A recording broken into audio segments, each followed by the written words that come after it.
ভারতের সাম্প্রতিক ড্রোন হামলার জবাবে ভয়ঙ্কর পাল্টা কৌশলে মাঠে নেমেছে পাকিস্তান।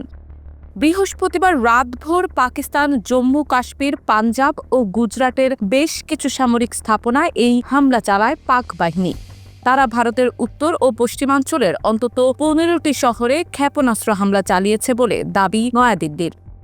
ভারতের পক্ষ থেকে জানানো হয়েছে, এসব হামলার লক্ষ্য ছিল সেনাঘাঁটি, রাডার স্টেশন ও আকাশ প্রতিরক্ষা ইউনিট। যদিও হতাহতের নির্ভরযোগ্য তথ্য এখনও সরকারিভাবে প্রকাশ করা হয়নি, তবে পরিস্থিতি দিন দিন জটিল হয়ে উঠছে।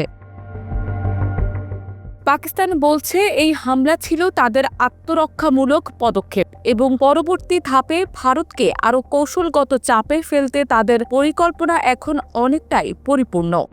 পাকিস্তানের প্রতিরক্ষা মন্ত্রণালয়ের শীর্ষ এক কর্মকর্তা জানিয়েছেন, ভারতের সেনাবাহিনীর নিয়ন্ত্রণ কেন্দ্র, গোপন সামরিক ঘাঁটি এবং ড্রোন স্টেশনগুলো ইতোমধ্যেই টার্গেট তালিকায় রাখা হয়েছে।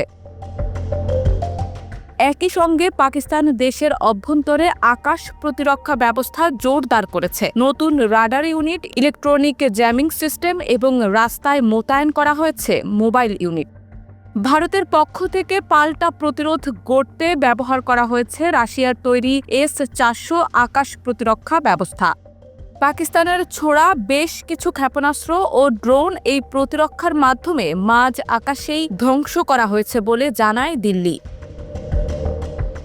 তবে পাকিস্তানের সামরিক মুখপাত্র আহমেদ শরীফ চৌধুরী এক বিবৃতিতে দাবি করেন, তাদের ছোড়া ড্রোন ও ক্ষেপণাস্ত্র একাধিক লক্ষ্যবস্তুতে আঘাত হেনেছে। তিনি জানান, লাহোরের কাছে ভারতীয় একটি ড্রোনের পাল্টা আঘাতে অন্তত 4 জন সৈন্য আহত হয়েছে এবং পাঞ্জাবের সিন্ধু অঞ্চলে এক বেসামরিক নাগরিক নিহত হয়েছেন।